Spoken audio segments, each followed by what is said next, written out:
I'm going to read the first chapter from Star Wars Spark of the Resistance by Justina Ireland. If you like Star Wars stories, you should totally check this book out. This is one of the official canon books, so if you like Star Wars, this is in the official Star Wars canon. It is not fanfic, so things that happen are part of that storyline in the Star Wars movies. So this is chapter 1. Hey, how many more are there? Rey called from inside the Millennium Falcon. Large cargo crates were stacked tightly in the Falcon's hold, and as the service droids loaded the containers, the orange and white astromech BB-8 rolled around them, beeping encouragement and helpful instructions. As the droids settled the crates, Rey strapped them down, a precautionary measure in case things shifted during flight. They never knew when they were going to have to fight for their lives. It was good to be prepared. For the past few days, Rey, Rose Tico, and Poe Dameron had been gathering supplies for the Resistance.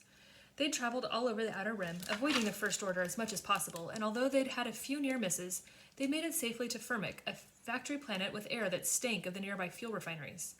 Thankfully, this was their last stop. Chewie and Finn had been on a similar assignment of their own, and Rey looked forward to getting the supplies back to the Resistance and seeing her friends again. There was so much work to do, especially if they were going to stop the First Order, and Rey was ready to get down to business. That's the last of them, Rose called from the bottom of the boarding camp. BB-8 rolled towards her and then back up the ramp ahead of her, beeping happily to welcome the Resistance mechanic aboard. Relief began to overwhelm Rey, but she quashed the feeling. Their supply run had gone without incident, and that was always something to be happy about, but there was still a long road ahead of them. Rey felt like every moment that ticked by was another chance for Kylo Ren and the First Order to explain their influence, and soon there would be very left of the galaxy that hadn't been conquered by the relentless faction. She couldn't rest just yet. There was still so much work to do. So, should I fly? Poe asked, returning from the cockpit. He gave Rey a winning smile, and she grinned back. She had to admire his persistence. He had been trying to take the pilot's seat since they'd set out, but the Millennium Falcon was hers for now, and she would fly it, even if Poe was determined to try the controls of the legendary ship. Maybe she would let him fly after they got back to the rendezvous point. Maybe. No, but you can sit in the co-pilot seat if you want, Rey said sweetly. I'm always happy to have someone so capable navigate. At Poe's near pounce, she smiled. I like flying, but if I need your help, I will most definitely ask. She didn't want to hurt Poe's feelings. She just wanted to fly. I like flying too, Poe mumbled, but he didn't argue. BB-8 gave a series of beeps, and Poe scowled at him. It's not my fault the First Order blew up my ship, Poe exclaimed. It's just one of those things that keeps happening. Seriously, I wasn't even in my ship the last time it got blown up. It's just rotten luck. It was a familiar argument. Rey suspected BB-8 kept bringing up Poe's blasted ships as a way of having a little fun at his expense, and she thought it was rather funny. Apparently, Poe didn't. BB-8 beeped back and rolled past Poe into the Falcon. I wasn't saying she isn't a good pilot, BB. I was offering to fly in case she was tired, Poe said, following his droid. Rose closed the hatch after shooing in a few of the porgs that had taken up residence in the Falcon, so they wouldn't be left on Firmic, and turned to Rey. Do you think we'll have any trouble on the way back? Rose asked. As usual, the mechanic's expression hovered somewhere between worried and thoughtful. Rey hadn't known Rose very long. The first time Rey had seen Rose, she'd been unconscious, knocked out during the fight on Crate. But since then, Rey had worked with Rose quite a bit, and Rey had found her to be a really nice person. Rey could tell that Rose cared about others deeply. She was always offering to share her meager rations or to let someone take a nap on her cot. She was just a very considerate person. Rey shook her head in response to Rose's query. It seems like the First Order hasn't made it to this part of the galaxy just yet. We'll clear the atmosphere and jump to hyperspace as soon as possible. That should help us avoid any trouble. Rose nodded. Good. Trouble is definitely something we don't need. I wish Finn and Chewie were here. They'd be great. Not that you aren't great, that is, but Finn and Chewie would also be great, and, well, you know what I mean. Rey grinned and nodded. I miss Finn and Chewie too, she said, knowing exactly what Rose meant. Rose blushed a little. One of the porgs chirped loudly, a sound somewhere between a trill and a scream, and landed on Rose's head. She waved it away. Not now, Dita. I'll give you snacks later. Dita?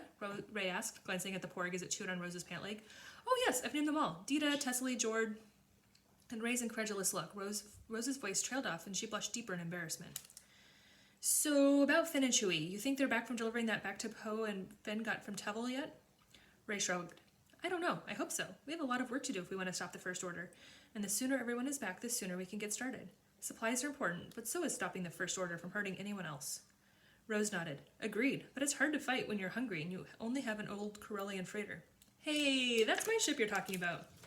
Rose laughed and patted the wall of the Falcon. A few more porgs scattered at the sound, running deeper into the holds. It's a good ship, but we'll need a fleet to take on the First Order. Anyway, I'm sure General Organa has it well under control. I'll finish strapping down the rest of the crates if you want to head up to the cockpit, before Poe steals your seat. Rose grinned. He wouldn't dare, Ray said, laughing, but she left Rose to the last of the work anyway. The truth was, Ray was anxious to get back to her friends. Every moment they spent preparing to fight was one more moment the First Order could grow and consolidate its power. If the Resistance waited too long to strike back, it would be too late. Already the odds were decidedly not in their favor, and even though Ray hoped that everything would work out for the best, she was also worried about her friends and about everyone who had survived the battle on Crate. There was no telling what awful things Kylo Ren and the First Order would dream up next. Ray entered the cockpit to find Poe sitting in the co-pilot's seat, a frown on his face. He was flipping switches and muttering to himself. He looked so utterly perplexed that Ray couldn't help but grin. Having trouble figuring out which switch starts the engines, she teased, picking up a fledgling porg and moving it out of her seat. Poe startled and frowned deeper. What? No, of course not. He caught Ray's grin and smiled back. Oh, ha, very funny. You and BB should start a comedy routine. BB-8 beeped his support for the idea, and Ray's smile faded. Seriously, though, what's going on? Poe shook his head. I'm not quite sure. I was going to send a quick message to let them know we're on our way back, and there seems to be someone already trying to send a message on the channel. Ray sank into the pilot's seat. Do you know who it is? No, but this is a secret Resistance channel. No one should be able to hear it except for Resistance members. Poe flipped another switch, and the noise on the comm filled the cockpit. It wasn't quite static, but something like scratching and chittering. It sounded nothing like Ray had ever heard before, and there were lots of different kinds of people in the galaxy. It could very well be from somewhere she'd never been, which was almost everywhere. What is that? Rose asked, entering the cockpit and sitting in one of the jump seats near the door. That's just what we were trying to figure out, Ray said. That sounds like, I don't know, some kind of language. Not basic, though, Poe said, and most Resistance communications are in basic. And encoded. I'm guessing this one isn't? Ray asked. Poe shook his head, confirming her suspicion. Maybe they don't know that, Rose said. Before I joined the Resistance, I thought a lot of things were actually wrong. Why not respond to them and see if they answer? If it's missing the latest scramble code, it could be a trap, Poe said. But what if they just haven't gotten the most updated code? Rose asked. They could be in trouble and desperate. We should still see who it is. Poe looked to Ray and she shrugged. Seems like a good plan as any. It really could be someone in trouble. On Jakku, there were a number of beings who didn't speak basic at all, and while Ray didn't recognize the sounds coming across the comm, Rose was smart. Maybe she was onto something. Poe keyed the microphone that connected to the transponder and said, Hello, is anyone there? Ray noticed that he didn't give a name or tell whoever might be on the channel that it was a Resistance frequency. After all, they had no idea who could be on the other end. As Poe had said, it could be a trap. Everyone waited quietly to see if there would be any response to Poe's inquiry. Just when Ray thought that maybe they'd imagine the sounds as something more than the usual planetary interference, a voice cut across the static. Yes, hello, this is Jim Airfoot from Minifar. The First Order is attempting to set up a base here. We request immediate assistance from the Resistance. We need... The message cut off suddenly, and once more the cockpit was silent. Ray looked to Rose and then Poe. Their expressions matched her feelings of confusion and surprise. From the corridor, BB-8 beeped merrily. Ray nodded, her uncertainty melting away. You're right, BB-8. We do need to help them, but we have no idea how to do that. By getting these supplies back to the main Resistance force and then checking out this distress call will help, Poe said. What if we don't have that kind of time? Ray asked, thinking of the ways the ships of the First Order had invaded Crate. If they find a way to embed themselves on this planet, it'll be nearly impossible to shake them loose. Maybe, but how many First Order personnel are there? 100? 1,000? If there are too many, we could end up landing smack dab in the middle of a losing battle. Poe had a good point, but something in Ray wanted to go to Minfar immediately. It felt like the place she needed to be. Was the Force guiding her way? Since the Battle of Crate, Ray had struggled with trying to figure out what were her own thoughts and what was tied to the larger, more complex working of that magnificent power that united all life in the galaxy. She didn't understand the Force, if anyone truly did, but even more frustrating was not being able to use it to fix everything. It wasn't like a blaster or her staff, solid and steady in her hands. Instead, it was a bit like trying to grab a damp sluggle, slippery and unpredictable. It made her doubt everything, including herself. And yet, every wayward thought and every second guess made it even harder to reach the Force. That much Ray did know, which was all in all disheartening. Still, Force or no Force, it was the right thing to do to stop the First Order and help the people of Minfar. But it wouldn't do anyone any good if they ended up trapped too. Ray turned to Rose. What do you think? Rose fiddled with her necklace and then sighed. I don't know. These supplies need to get back to the Resistance as soon as possible, but I know what it's like to have the First Order destroy your planet. Rose's gaze went unfocused. Ray had heard rumors about Rose and her sister's flight from their home planet, and it seemed as though she was reliving just a bit of that. I hate ignoring any kind of call for help. But what if it's a trap? Ray asked. She couldn't let go of Poe's valid misgivings. She knew how sneaky the First Order could be. She wouldn't put it past them to create a distraction just to stop the resistance before it could even get started. We won't know until we check it out. That's kind of the trouble with an ambush. You never know what's coming until you're in the middle of it, Poe said, running his hand through his dark curls in agitation. But that distress call said they needed help fighting off First Order soldiers, Ray said, considering as many different sides of the problem as she could. Fighting the First Order. This could be a good opportunity to find some new allies.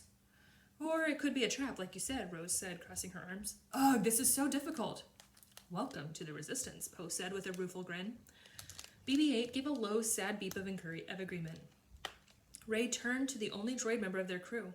Okay, so we're stuck on whether to head to the rendezvous point directly or go and help. What do you think, BB-8? The astromech droid rolled back and forth quietly, as though he was pacing, and then beeped a long, solemn note. BB-8 is right, Ray said. The right thing to do is to offer them help. Think about how we would feel if we were the ones waiting for help that came too late. We can't do that to someone. If it's a trap, we'll deal with it. But I don't think it is. That voice, that person from Minfar sounded really, really scared. So we help them then, Poe said decisively, and hope that it isn't a trap. Should we call the Resistance and let them know? Rose asked. Poe shook his head. Not just yet. Let's see what we find on Minfar first. The Resistance pilot had a thoughtful expression on his face, and Ray wondered if he was thinking the same thing she was. It would be better to ask for forgiveness after they had helped the people on Minfar than to ask for permission that they might not get. Ray nodded her agreement to Poe's decision and focused on launching the Falcon. Going to help the people on Minfar was the right thing to do. But then why did she feel so nervous? This is the Star Wars Spark of the Resistance. If you want to read the rest, you can check it out as an ebook from the King County Library System.